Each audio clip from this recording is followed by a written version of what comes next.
Ripples on Water. Chapter 1. The Garage of Lost Time. The California sun mercilessly beat down on the roof of Morgan Vintage Workshop, where 37-year-old Nate Morgan was working his magic on a disassembled engine of a 1969 Triumph Bonneville. Drops of sweat trickled down his tanned forehead, leaving light tracks on his skin stained with engine oil. The salty breeze from the Pacific Ocean, seeping through the partially open windows, mingled with the smells of gasoline, metal, and worn leather, aromas that had become synonymous with freedom for Nate after 12 years of service as a military. Each click of the wrench echoed through the spacious workshop, much more distinctly than the rare words he'd recently exchanged with his wife Vanessa. Just a year ago, their conversations had been like fireworks, bright, sparkling, making his heart beat faster. Now, only dim flashes of obligatory hellos and goodbyes remained, drowning in a swamp of indifference. Nate wiped his forehead with the back of his hand, leaving a new oil stain, and listened to the motorcycle's exhaust. Something wasn't right. A metallic knock persistently broke through the engine's rumble, just as cracks were breaking through the perfect facade of their 5-year marriage, which he desperately tried to ignore. Classic motorcycles were his passion. Each vintage machine harbored a history, character, soul. Old Triumphs, Harleys, Nortons, and Indians filled the spacious garage with its high ceiling and red brick walls adorned with vintage posters and antique tools. In the far corner, under a white cover with an embroidered gold MV emblem, hid his main project, a 1952 Vincent Black Shadow, one of the rarest motorcycles in the world. Nate had acquired it at an auction 8 months ago. Around the same time, he noticed the first changes in Vanessa's behavior. The sun was already sinking towards sunset, painting the ocean the color of molten copper, when Nate finished his work and locked up the workshop. His pickup, a weathered Ford F-150, swallowed mile after mile of coastline, bringing him closer to the house on the cliff overlooking the turquoise bay of Silverbourne. The house, which once seemed the embodiment of the California dream, now increasingly resembled a museum of fading relationships. Vanessa was sitting on the veranda, her pale fingers gripping a glass of red wine. Her slender figure, dressed in a sea-green silk dress, looked fragile against the massive wicker chair. Dark hair cascaded onto her shoulders, shimmering with blue highlights in the rays of the setting sun. Of the former Vanessa, the lively, laughing 26-year-old girl with almond-shaped amber eyes, only a flawless outer shell remained. "Hi," Nate called out, climbing the steps to the veranda. Vanessa tore her gaze from her smartphone screen and nodded almost imperceptibly, as if greeting not her husband but a boring acquaintance at a corporate event. "I heated up some pasta, but it's probably cold by now," she said indifferently, and immersed herself back into virtual communication. The kitchen smelled of cooling sauce and loneliness. Nate silently reheated dinner, took a bottle of local craft beer from the refrigerator, and returned to the veranda. "Vanessa, we need to talk." His voice sounded unexpectedly firm. She raised her head, and irritation flashed in her eyes, as if he had interrupted something important. "About what? I had a hard day at the agency." "About us. About how we're turning into ghosts for each other." She put her glass down on the glass table with such force that the ruby liquid splashed over the edge. "You're exaggerating, Nate. I just have a lot of work, a new project. You know how it is." The moonless night enveloped the coast of Silverbourne, filling the bedroom with the ghostly light of stars. Nate lay on the edge of the bed, staring at the ceiling and counting the cracks in their relationship. Vanessa had turned toward the window, as she did every night now. The distance between them, seeming insurmountable, was measured not in inches of space but in light years of estrangement. The silence was broken by an almost imperceptible sound, the vibration of a phone on the bedside table. Nate glanced sideways and saw Vanessa, thinking he was asleep, carefully reaching for the glowing screen. Her fingers danced over the keyboard, erasing and rewriting phrases, a tortuous process of finding the perfect words for someone who wasn't him. In the bluish light of the display, he noticed something he hadn't seen for months, a smile, so alive and genuine that an arctic emptiness spread through his chest. The next evening, Nate stayed at the workshop longer than usual. A classic Norton Commando required special attention. The client, a collector from San Francisco, was due to pick it up in 3 days. It was almost 10 when the key turned in the lock of their coastal home. Vanessa's voice drifted from the living room, melodious, with intonations she hadn't used in conversations with him for a long time. "I promise everything will be perfect. He's up to his ears in his motorcycles, he won't even notice." The creak of a floorboard under his boot cut short the phrase. When he entered the room, Vanessa was already pretending to be engrossed in something on her tablet. "Oh, you're home already. I'm just studying strategy for a new client," she lied with the casualness of someone accustomed to deception. But her fingers, nervously clutching the edge of a cushion, gave her away completely. Chapter 2: Sea Breeze and the Bitter Taste of Betrayal. The July heat had transformed the coast of Silverbourne into a scorching paradise. Vanessa entered La Marina restaurant, escaping from the merciless sun. The coolness of the air-conditioned space caressed her skin, and the aroma of fresh seafood and herbs awakened her appetite. She was moving slowly between tables, studying the exquisite interior, when a low male voice with a slight Spanish accent spoke behind her. "May I offer you the best table with an ocean view, señora?" Turning around, she saw a tall man with olive skin and penetrating black eyes. His stately figure was dressed in an impeccable light gray suit, dark hair with silver streaks at the temples arranged with casual elegance. Alex Rivera, owner of this modest establishment. He introduced himself with a smile that conveyed something more than simple politeness. His gaze slid over her face with undisguised admiration, and Vanessa felt her cheeks flush. At that moment, she had no idea that this chance encounter would sweep the ground from under her feet. Alex seemed the embodiment of that glamorous world of success and luxury she had always secretly dreamed of. He spoke about cuisine with the same passion as about poetry, turning an ordinary lunch into a culinary journey along the coasts of Spain and Mexico. Each of his compliments was honed by years of practice, each gesture filled with a special magnetism that was so lacking in her measured life with Nate. Their affair began rapidly, like a coastal storm.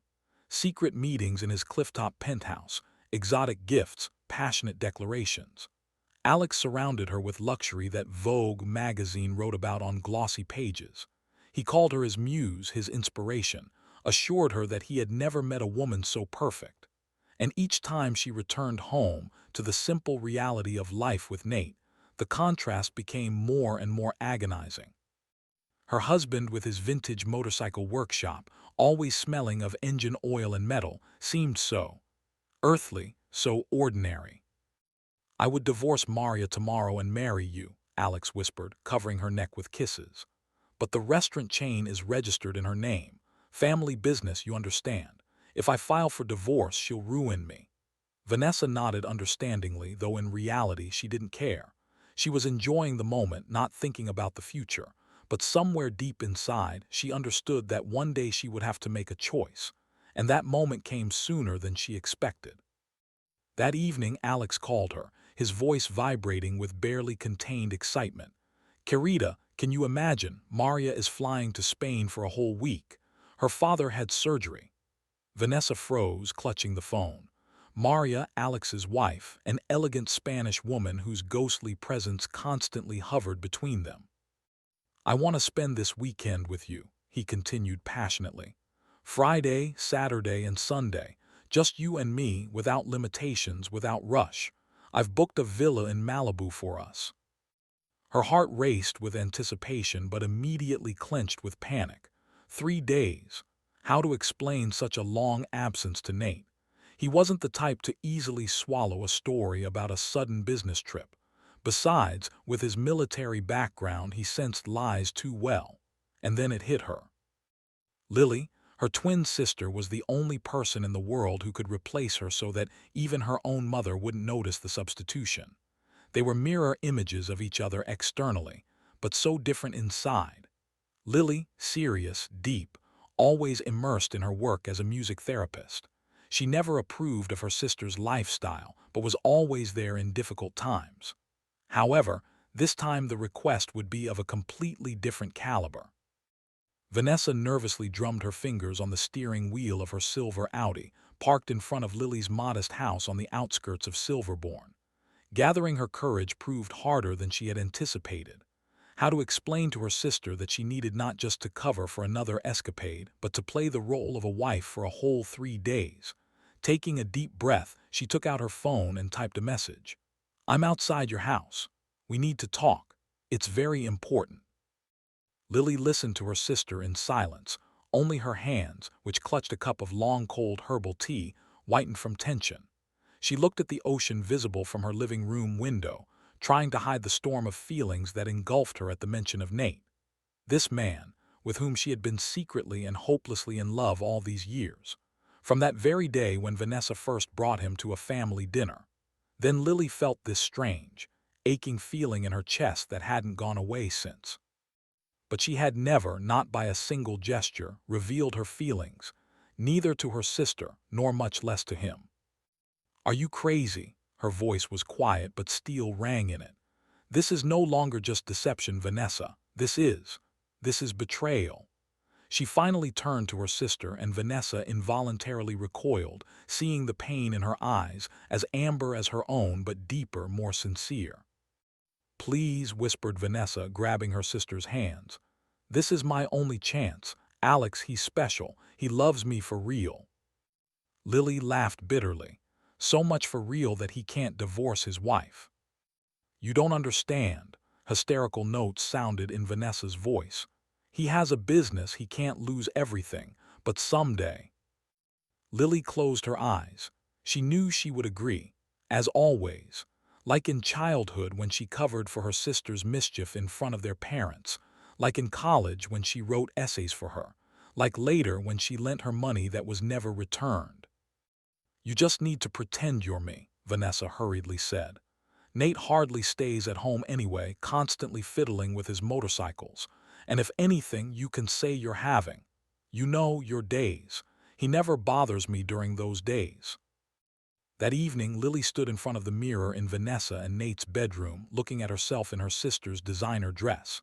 They were absolutely identical externally, but now she felt like an imposter. Her stomach twisted with fear and strange anticipation. From below came the sound of an opening door. Nate had returned. His heavy footsteps on the stairs echoed in her head like a hollow echo. "God, what am I doing?"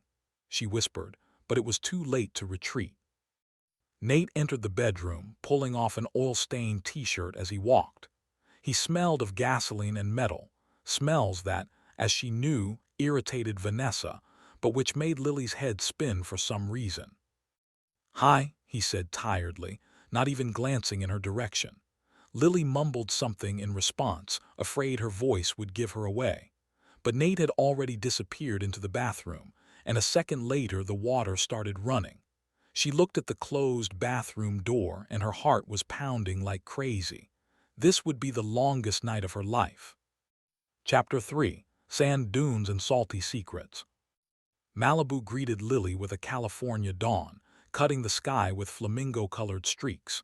She awoke from the warm breeze that penetrated through the slightly open window. Nate had already left. She heard him getting ready at dawn, trying not to make noise. All night she had barely slept, pressed to the very edge of the bed and listening to his steady breathing. Several times he muttered something in his sleep. She caught Vanessa's name and something else indistinct. At such moments, her heart painfully contracted with feelings of guilt and impossibility. Getting out of bed, Lily approached the panoramic window. Nate's silver pickup had disappeared from the driveway, so he'd gone for groceries, as he had mumbled before leaving. She slowly scanned the bedroom, absorbing every detail of their life together with Vanessa. Photographs on the walls, wedding, vacation, random happy moments. His Navy awards framed on the dresser. A half-empty bottle of Vanessa's perfume. the same one she had helped her sister choose for her last birthday. Lily knew she shouldn't do it but couldn't resist. She opened the closet, ran her hand over his shirts, inhaled their scent, a mixture of ocean breeze and something intangibly masculine, cool, and reliable. On the vanity lay Vanessa's leather-bound diary. Lily skimmed through the pages filled with her sister's familiar sweeping handwriting. The entries broke off on yesterday's date. What would be written on the next page? Spent a magical weekend with my lover while my twin sister entertained my husband. The thought brought nausea to her throat. Deep down she knew she should have refused, said no to this madness. But had she ever been able to refuse Vanessa? Since childhood there had been an unspoken rule between them. Vanessa asks, Lily complies. Perhaps because Vanessa was born 9 minutes earlier and always used this advantage, or because she was brighter, braver, more free. Lily smiled at these thoughts. Even now, finding herself in a house with the man of her dreams, she was thinking not about herself but about her sister. Her gaze fell on a photograph on the bedside table. Nate in flight uniform, young, with a barely noticeable crease between his eyebrows and a penetrating gaze of gray eyes. She remembered the day when she first saw that gaze. Vanessa had brought him to a family dinner, introduced him as her new boyfriend. He shook her hand, looked directly into her eyes, and something broke inside. Then she understood for the first time the expression love at first sight, and then realized that she could never tell anyone about it. God, what am I doing? She whispered, turning away from the photograph. The house was filled with a ringing silence, broken only by the sound of the surf. This silence weighed on her, making her eardrums vibrate with tension. Every creak of the floorboards under her bare feet seemed treacherous. She went down to the kitchen, automatically turned on the coffee maker, exactly like the one she had at home. She took a cup from the cabinet from where Vanessa kept them. She knew the location of every item in this house, having been here so often. But now everything seemed different, more real, more personal. As if she was seeing this house from the inside for the first time, through the eyes of someone who truly lives here. The sound of an approaching car made her start. Strange, Nate usually doesn't return so quickly from the store. She hastily set aside her unfinished coffee and looked out the window. His pickup braked sharply as if he was in a hurry. Lily saw him jump out of the cab and walk quickly toward the house. Something was wrong, she felt it immediately. His movements showed unusual tension. Get ready, he said as soon as he entered, not even taking off his jacket. He was holding some kind of envelope in his hands. What? Lily froze uncertainly in the kitchen doorway. Take everything you need for a week. Don't forget your swimsuit. His eyes glittered feverishly and an unfamiliar, almost boyish smile played on his lips. Nate, what's going on? Her voice trembled. She didn't recognize this man. Where was his usual restraint? No questions, just pack your things. We have a plane in 3 hours. Panic swept over her like an Arctic wave. Plane? What plane? She needed to call Vanessa immediately, warn her. But Nate was already climbing the stairs, pulling a travel bag from the closet as he went. I can't just like that, she began, but he interrupted. Yes, you can, you must. Otherwise, why are we even married? There was such bitterness in his voice that her heart clenched. The next hour passed as if in a fog. She mechanically packed things, trying to choose what Vanessa would wear. Her hands trembled as she placed swimsuits in the bag. Nate rushed around the house, gathering his things, periodically glancing at the clock. Once he stopped in the bedroom doorway and simply looked at her for several seconds, so that it took her breath away. You're very beautiful, he said quietly, and disappeared again in a whirl of preparations. In the taxi on the way to the airport, she furtively texted her sister. SOS, he's taking me to the airport. We're flying somewhere. What should I do?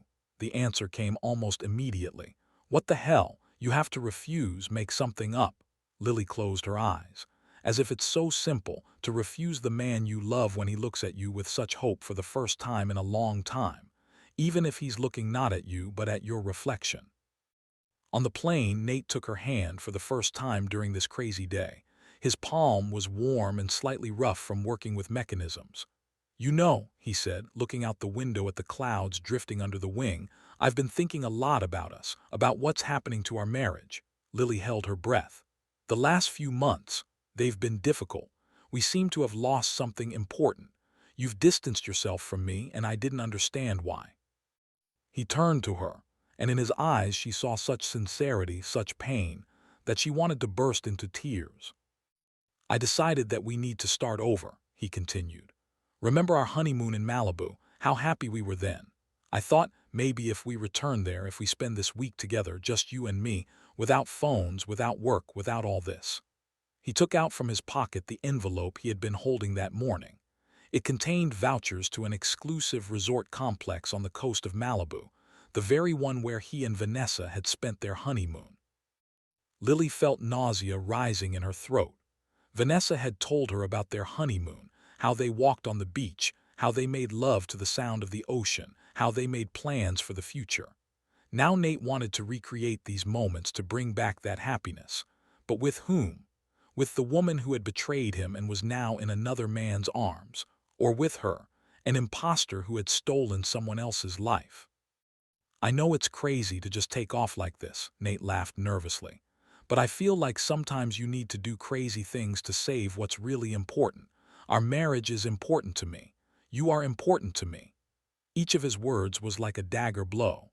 Lily stared out the window, trying to hold back tears.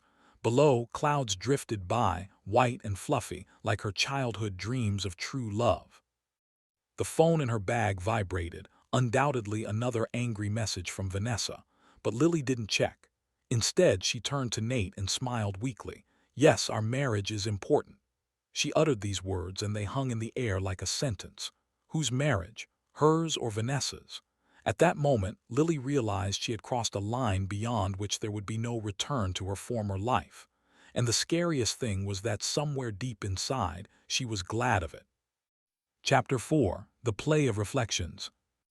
Alex Rivera's villa hovered over the Pacific Ocean like a white ship sailing through the clouds.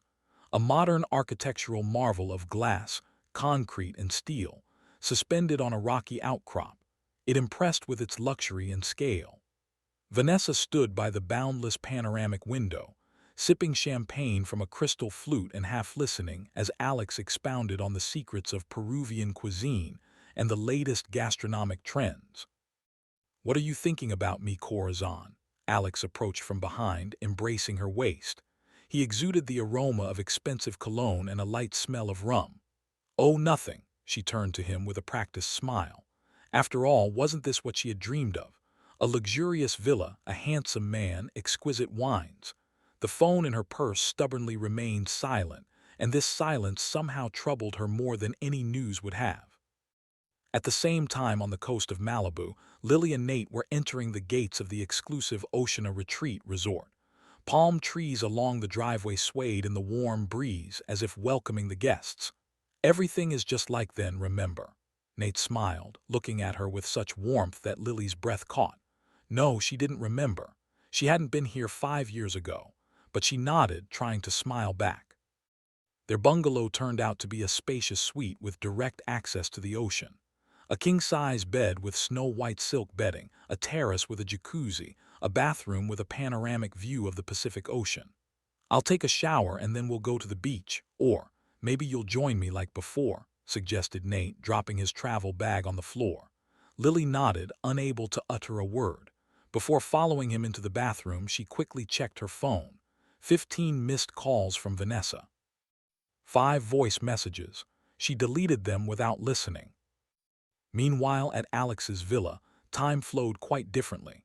After an exquisite dinner of 12 courses, served by a personal chef, they moved to the master bedroom with a view of the ocean sunset. Vanessa lay on Egyptian cotton sheets with a double thread, watching Alex pour them both some collector's champagne. His body was toned, but not at all like Nate's strong figure tempered by years of service. However, that didn't matter. She was attracted by completely different advantages of this relationship. "Come to me," she purred, extending her arms. "Senora, you are incredibly beautiful," Alex settled beside her. His movements were polished, measured, as if he were following some protocol of seduction studied over the years. Latin American passion in its most exquisite manifestation. How unlike Nate's almost rough embraces. Stop. Why was she even thinking about her husband now? Vanessa forced herself to concentrate on the present moment. On the cool silk sheets, on Alex's skillful hands, on the smell of his expensive cologne. Pacific waves crashed against the shore of Malibu with a measured sound as Lily stepped onto the terrace of their bungalow.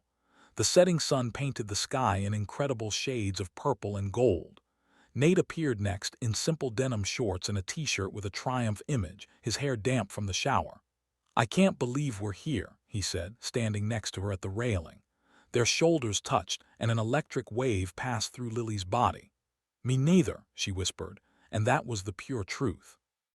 The first days in Malibu flew by like a fairy tale. Lily had never thought she could be so happy. She and Nate woke up at dawn, greeted the sun on a deserted beach, swam in the transparent waters of the Pacific Ocean. He taught her to surf, patiently supporting the board while she tried to catch her balance. His hands were strong and gentle at the same time, and each touch responded in her with an electric discharge. In the evenings, they walked along the shore, holding hands. Nate told stories from his military service, stories that she was sure even Vanessa had never heard. About flights over hot spots, about how he ejected twice from a damaged plane, about moments when he was on the brink of death, about how he learned to value each day lived. Lily listened, breathless, and with each word fell more and more in love with him. She tried to remember every detail, how the sea wind ruffled his hair, how wrinkles gathered at the corners of his eyes when he smiled, how his deep laughter sounded. For the first time in a long time, Nate seemed truly alive and happy. "You know," he said one evening as they sat in a beach restaurant, "I feel like I'm falling in love with you all over again. You've become so different, more real, more open. I think I feel much more than I did back then during our honeymoon. What about you?" And at Alex's villa, time was going quite differently. After another session of lovemaking, Vanessa lazily stretched on silk sheets while Alex opened a new bottle of Dom Perignon. "I can't believe how easy it all turned out," she smirked, accepting the glass. "My husband is such a simpleton, didn't even notice the switch. It's even a bit offensive, you know, as if I've become part of the interior for him." "Really?" Alex raised an eyebrow with feigned interest. He had already heard this story several times. Vanessa clearly enjoyed her ingenuity. "Oh yes," she took a sip of champagne. "But my sister Lily, she's just a godsend. So proper, always ready to help, to serve. Can you imagine, we'll even be able to use her in the future, when your wife leaves again?" Alex nodded absently, examining the amber bubbles in his glass. His thoughts were far away, about the upcoming opening of a new restaurant, about the Michelin star he was about to receive, about how to smoothly end this affair with his beautiful but tiresomely talkative lover. Maria would never know about this fling. She was too busy with her charity projects and sick father. And Vanessa? Well, she got what she wanted. A few days of luxurious life and the illusion of a great passion. But that was probably it. "Querida," he interrupted her monologue about her husband's stupidity, "don't you think we shouldn't talk so much about him? Let's better." He didn't finish the phrase, leaning towards her. Vanessa responded eagerly, but somewhere deep inside, a strange feeling stirred, either of guilt or anxiety. She brushed it off like an annoying fly. After all, she deserves this beautiful life, doesn't she? On the coast of Malibu, days gave way to nights filled with magic. One evening, Nate organized a dinner on the beach, a table for two, candles, champagne, and stars overhead. Lily couldn't take her eyes off him. In the candlelight, his face seemed especially beautiful, features softened and golden reflections danced in his eyes. He talked about his workshop, about the motorcycles he restores, and in his voice sounded such genuine passion that it took her breath away. "You know," he said, covering her hand with his, "I've never told you why I love old motorcycles so much." Lily shook her head, afraid to break the moment with words. "They have soul, character. Every scratch, every bent part, it's a story. When I restore such a motorcycle, I'm not just repairing a mechanism. I'm bringing something special, unique back to life." He paused, looking at the ocean. "Like our relationship, it's also special and worth restoring."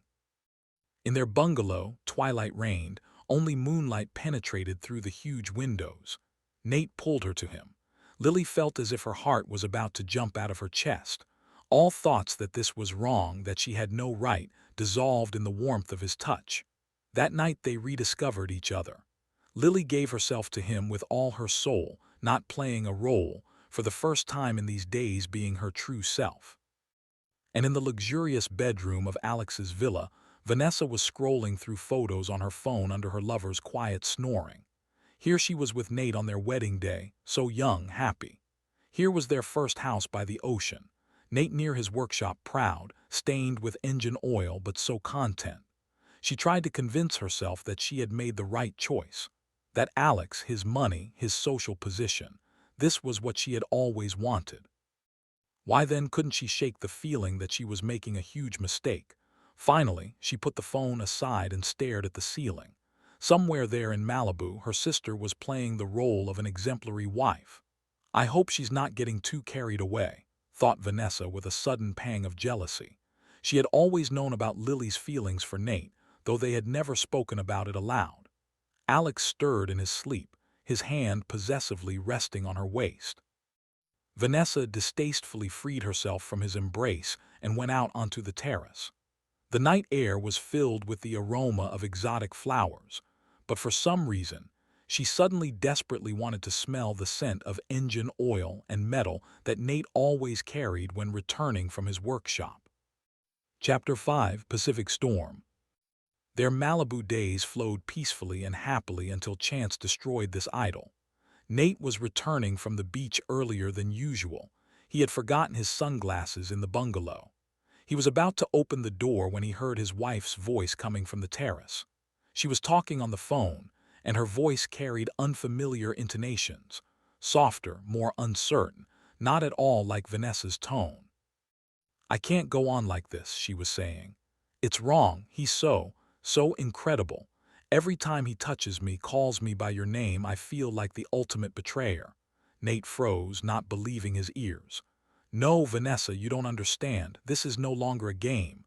I'm truly in love with him. I always have been from the first day you introduced us." The blood drained from his face. "Vanessa, she's talking to someone about Vanessa." His hand slowly slipped from the doorknob. The woman on the terrace, her voice trembling with restrained tears, continued. "Yes, I know it was your idea to substitute for you while you have fun with your restaurateur, but I can no longer pretend. It's killing me."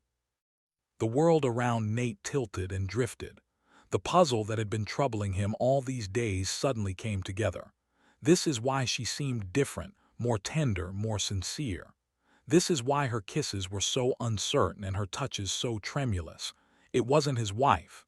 It was her twin sister, Lily, and Vanessa all this time. He leaned against the wall, feeling a wave of icy fury rising inside. 12 years as a military pilot had taught him to control his emotions, but now it was difficult. Fragments of memories flashed through his mind. How Vanessa had become increasingly distant, her constant excuses, secret phone conversations. And Lily, quiet, deep Lily, who had always looked at him in a special way, but he had never paid attention to it. "All right," her voice, now more determined, reached him. "I understand that after the vacation everything should return to its place. You'll return to your husband and I'll just disappear from his life as if nothing happened. But know this, what you're doing to him is cruel. He doesn't deserve such betrayal." The plan formed instantly. Years of military training hadn't been in vain. Nate could act quickly and effectively when the situation required. He waited until Lily finished her conversation, and then entered the bungalow as if nothing had happened. "Honey," he said, trying to make his voice sound natural, "I need to return home urgently for a couple of days. Navy comrades are asking for help with an important matter." He saw her face pale, her hands tremble, but she only nodded. "Of course, I understand, and what about?" "You'll stay here," he interrupted. "It's just for a couple of days. Enjoy the ocean, the spa, whatever you want. I'll be back soon." He kissed her on the forehead, and his heart clenched at how she leaned into this touch. 5 hours later, he was flying in a hastily rented private plane, heading to Silverbourne. Taking out his phone, Nate opened his contact list. Among them was one that could help him, a former comrade, now working in an elite security service. A couple of calls, and he had all the information about Alex Rivera, including his daily schedule and routes. He was particularly interested in one detail. Alex's personal driver stopped every day at the same time at an elite fitness club on Ocean Drive. 20 minutes of break, quite enough for what he had in mind. Nate parked the rented Jaguar in the underground parking with a view of the club exit and waited. At exactly 5:15 p.m., a familiar black Mercedes S-Class pulled up to the club. The driver, a lean man with a military bearing, got out and headed into the building. Nate waited until he disappeared into the locker room and then followed. The operation took less than a minute, one precise blow and the driver slumped to the floor. Wasting no time, Nate changed into his uniform. The suit was slightly tight in the shoulders, but it didn't matter. He only needed to last in it for a short while. Sitting behind the wheel of the Mercedes, he checked the navigator. As he had expected, the address of Alex's villa was entered. Nate smiled. In fact, they wouldn't reach the villa today. He had a different route, a scenic mountain road that he had studied in detail on the map. A winding road with sharp turns where accidents happen so easily. In the rearview mirror, he saw Alex and Vanessa settled in the back seat. She leaned against her lover, whispering something in his ear. Nate gripped the wheel tighter. When the Mercedes turned off the main road onto the mountain serpentine, Vanessa was the first to get anxious. "Diego, where are we going? This isn't our usual route," her voice sounded worried. Alex tore himself away from his phone. "What's going on? Why are we here?" Nate silently continued to drive the car, climbing higher and higher along the winding road. At a particularly sharp turn, he braked abruptly and activated the door locks. Slowly, very slowly, he turned to the passengers. Vanessa's eyes widened in horror when he removed his dark glasses. "Nate!" Her scream echoed in the Mercedes cabin. Alex paled, instinctively moving toward the far door. "What the hell?" he began, but cut himself short, meeting Nate's gaze. "Buenas tardes," Nate's voice was calm, almost casual. He took 2 envelopes from his inner pocket. "I have 2 documents for you to sign. In the first one, consent to divorce, where you, Vanessa, waive any claims to joint property. In the second, your, Alex, obligation to divorce your wife and marry my unfaithful spouse." "You've gone mad." Alex tried to feign indignation, but the fear in his eyes revealed his true feelings. "I'm married, I have a business." "Which is registered to your wife, I know," Nate interrupted him. "That's why the second document is especially important. Since you love each other so much, it will be fair to make everything official." "Nate, listen," Vanessa began, but he cut her off. "Either you sign the papers or this Mercedes will now fly off the cliff.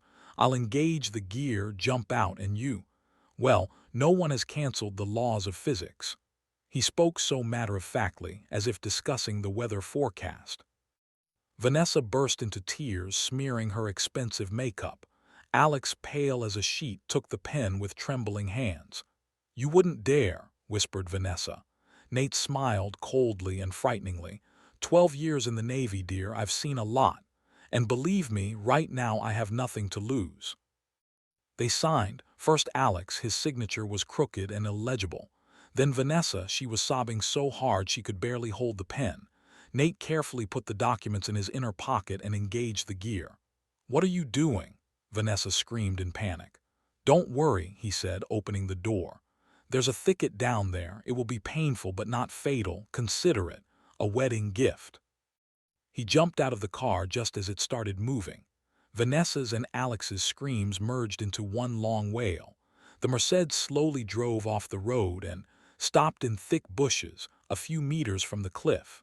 Nate smirked, watching them trying to get out of the car, cursing each other and the whole world. Now he had everything necessary for a new beginning. Time to return to Malibu. Chapter 6: Winds of Change. The Malibu sunset painted the sky in violet-pink hues when Nate returned to the resort complex. Lily was standing on the terrace of their bungalow, looking at the ocean. In the rays of the setting sun, her silhouette seemed fragile and lonely. She didn't hear him enter. She was too immersed in contemplating the waves breaking against the shore. For the past 2 days, she had barely slept, tormenting herself with thoughts of the impending separation. Tomorrow it was all supposed to end. Tomorrow the fairy tale would turn into a pumpkin, and she would again become just a twin sister who made an unforgivable mistake by falling in love with her sister's husband. "I'm back," he said quietly, and she started, turning sharply. Something like pain flashed across her face, immediately replaced by an attempt at a smile. "How? How did it go?" Her voice trembled slightly. Nate looked at her, and his heart constricted with tenderness and some piercing clarity. How could he not have noticed before this special depth in her gaze, this sincerity in every movement? "Everything's fine," he replied, coming closer. "I ordered dinner on the beach. There where we were on the first evening, remember?" She nodded, although they both knew for her that evening was the first, and for him, just an attempt to recreate the past with another woman. His hands rested on her shoulders, and she involuntarily leaned back, pressing against his chest. Nate felt her trembling like an autumn leaf in the wind. The table was set right on the sand, flickering candles in glass lanterns created a magical atmosphere. The rumble of the ocean served as a perfect accompaniment. Lily sat down, smoothing the folds of her light summer dress, as white as the foam of waves running onto the shore. In her movements, there was a sense of doom, as if she was preparing for a farewell dinner. Nate observed her, noting every detail. How she nervously fidgeted with the napkin, how she avoided looking into his eyes, how she bit her lower lip, trying to contain her emotions. "You know," he said, filling their glasses with California wine, "these days have been the happiest of my life." Lily shot him a glance full of pain and despair. "Don't," she whispered. "Please don't make this even harder." A tear rolled down her cheek, and she hastily wiped it away. "Tomorrow it will all be over, and it will be better if we just—" "What will be over?" he gently asked, taking a small velvet box from his pocket. "You mean that Vanessa should return and take her place?" Lily froze, her eyes widening in horror. You know everything." Her voice was barely audible over the sound of the surf. Nate slowly opened the velvet box. Inside sparkled a ring with a solitary sapphire, simple and elegant, not at all like the massive, diamond-encrusted ring he had once given to Vanessa. "I know," he said softly, "and I know that I've fallen in love with you, Lily. Not with the mask you've been wearing these days, but with the real you." She looked at him with wide-open eyes, unable to believe what was happening. But how? When? Her hands trembled so much that she spilled wine. "I overheard your conversation with your sister," he confessed. "That's why I flew away. I needed to settle some formalities back home." Nate stood up from the table and got down on one knee right on the sand. Waves licked the shore a few steps away from them, stars reflected in the boundless ocean, creating a magical atmosphere for the moment. "Lily," his voice was firm and confident, "will you marry me?"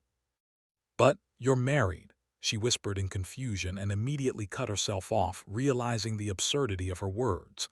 Nate smiled gently. "Both yes and no, my dear. I'm married to your sister, was." He took folded papers from his pocket. "Here is a divorce petition signed by Vanessa.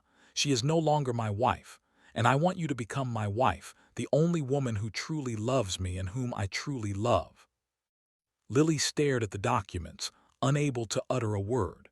The events of the last few days flashed through her mind like kaleidoscope frames. Their first night, when she was afraid to move in bed. Their walks on the beach, where each touch responded with an electric discharge. Moments when she forgot about her role and was simply herself, and saw how his gaze warmed in response. "You really knew," she whispered, "and still stayed with me, all these days." Nate took her hand in his. "Every moment with you was real, Lily. Every word, every glance, every touch. For the first time in a long time, I felt truly alive, and I want to live like this for the rest of my life with you, the real you." Tears streamed down her cheeks, but now they were tears of happiness. She looked at the ring, glittering in the light of the lanterns, and couldn't believe this was really happening. Her entire being was filled with such boundless love that it seemed her heart would burst from overwhelming emotions. "Yes," she whispered, and this short word seemed to free her from all the fears and doubts of recent days. Yes, yes, yes. She threw herself into his arms and he caught her, spinning her above the sand. Her laughter mingled with the sound of the surf, and her kiss was salty from tears and the ocean breeze. They talked all night, sitting on the beach and watching as the stars slowly faded in the pre-dawn sky. Lily told him everything, about how she fell in love with him at first sight, how she suffered all these years seeing him with her sister, how she agreed to this mad substitution because it was her only chance to be with him, even if pretending to be someone else. Nate listened, holding her hand tightly, thinking about how blind he had been all these years. Their return to Silverbourne was triumphant. They got married a month later, an intimate ceremony on the beach, only the closest friends. Vanessa didn't come. She did indeed marry Alex, who lost his restaurant empire after a scandalous divorce from Maria. They say they opened a small eatery somewhere in Mexico and constantly argue about money, but that's a completely different story. And 2 months after the wedding, Lily made Nate a special gift. She waited until he returned from the workshop, tired but satisfied, having successfully completed the restoration of another vintage Triumph. The garage was filled with the smell of engine oil and metal, an aroma she now loved because it reminded her of her husband. "Darling," she said, handing him a small envelope, "I have news for you. Our nights in Malibu didn't remain without consequences." Inside was an ultrasound photo and a note written in her neat handwriting. "Daddy, I'll appear in 8 months. I hope you'll have a vintage baby motorcycle ready for me." Nate froze, unable to tear his gaze from the image. Then he raised his eyes to his wife, and she saw so much love and happiness in them that it took her breath away. He pulled her to himself, carefully, as if she were made of the finest porcelain, and whispered, "Thank you, for being you, for never pretending again, for giving me true love." Lily pressed herself to his chest, inhaling the familiar scent of metal and engine oil, and thought about how sometimes the biggest mistakes in our lives can lead to the greatest happiness. You just need to have enough courage to admit your feelings and enough strength to fight for your love. Pacific waves continued to lap against the shore of Silverbourne, creating ripples on the water. As in life, one small event can cause waves of change that will forever alter people's destinies. Nate and Lily knew this better than anyone else.